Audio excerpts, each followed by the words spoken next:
So here we have our lye and water solution with the indigo pre-reduced crystals mixed in. I added them prior to adding the lye. I mixed hot water and a teaspoon of pre-reduced crystals from Dharma Trading Co. Jacquard brand. Once the crystals were dissolved in the hot water and was cooled off, I went ahead and added the lye to the solution. And at that point, I noticed the color of the solution turn from a beautiful blue to a more olive green. It did have a planty type smell once I added it, but this is common with organic materials such as different types of roots and coffee, different items like that. I used Blue Mist from Wholesale Supplies Plus. It's not a fragrance I had used before, but I was really pleased with the overall scent. It's a unisex scent. I am using it in my men's line. Here I'm simply ensuring that all of the oils are still mixed up together. I use a combination of 5 types of oils. There are some more solid oils, and then I have a few light oils, and then my favorite oil to add just a little bit to each batch is castor oil. I like the lather. Here I'm checking the temperature in both the lye and the oil. I want to make sure that I'm within 10 to 15 degrees Fahrenheit of each other. This ensures that the lye isn't too cold and causes false trace, and also ensures that the oils aren't too hot. Now I'm pouring in the lye solution with the indigo, and you can kind of see here the lovely green color that it turned, and you can see up on the higher edges of that container the pretty blue that it was before. There's a little bit of residue left in there. I'm not too concerned about it. I could have strained it, but again, it's plant-based material, so I wasn't too concerned. I could tell that it wasn't undissolved lye. It was strictly the residue from the indigo. After I put the lye solution in the oils, I always make sure to right there stop what I'm doing and take the lye container over to my sink, which is stainless steel behind me, to ensure that it doesn't get on the countertops or anywhere else.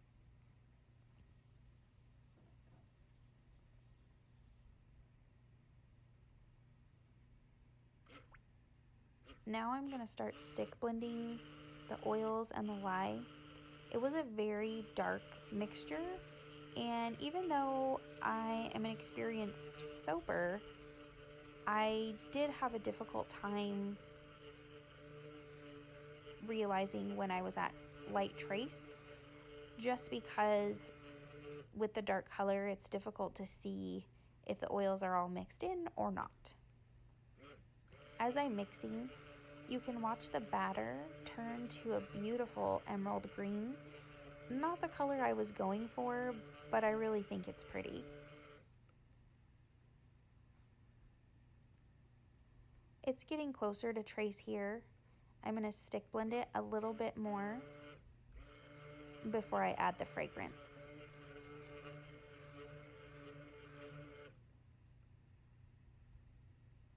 There we go, and you can see it is at light trace, and you can tell that by the batter sticking to the stick blender in a very even manner.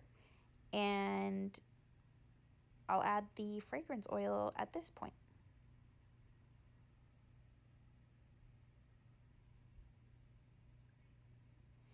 I went ahead and put all 2 ounces in because I am working with about 36 ounces of oils prior to adding the lye solution. And you'll notice when I put the fragrance in, it did start to thicken up. I don't normally like to soap so hot. I started at about 105 degrees Fahrenheit. Normally I work at about 80 degrees, 80 to 90 degrees. I live in Phoenix, so room temperature is still pretty warm. but cool enough to enable me to usually do the designs that I want. This one, with the soap being all one color, I wasn't as concerned, but you can see it starts getting really, really thick very quickly.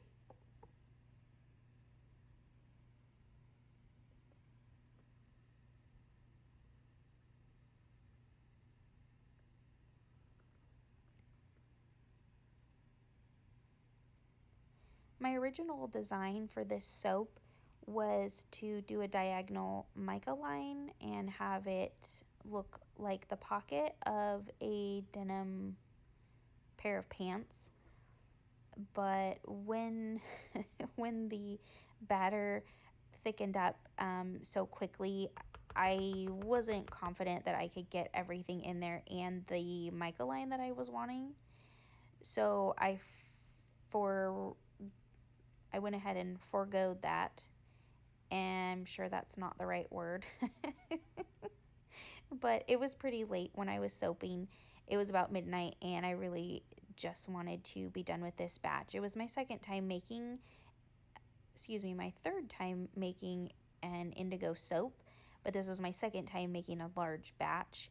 And I've had varying results every time, so this one will be interesting to see, especially with all the color morphing. And you can see even when I'm tapping down on the mold, it's very thick and it doesn't really flatten out. So I have to work it quite a bit to make sure that it gets in the corners.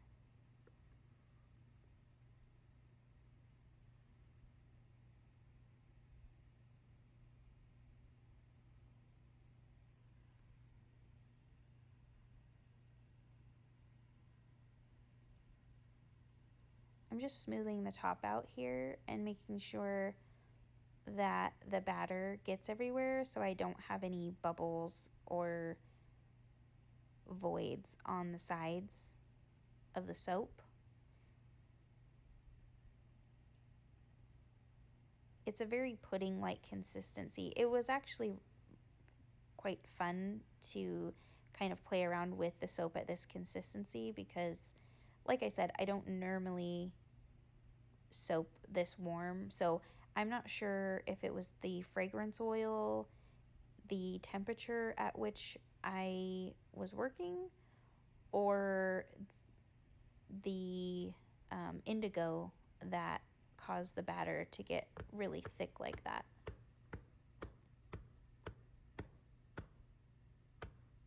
Again, just kind of slamming this on the counter to hopefully get any little air bubbles that might be, especially since it's so thick, there's more likelihood that there will be bubbles on the side versus a thin batter.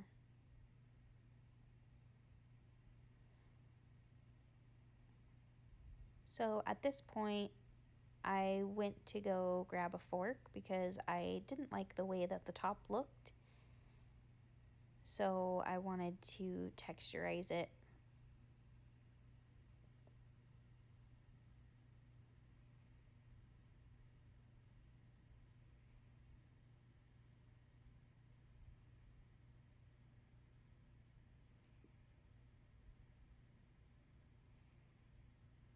Some of my favorite texturizing tools are just a plastic fork and a plastic spoon. They're cheap and you can throw them away when you're done. You don't have to worry about washing them.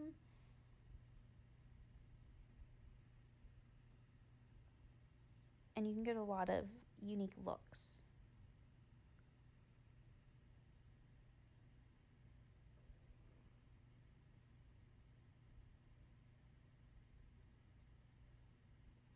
Just going over that side part to make sure that there's some variation from the long lines that I did parallel to the mold.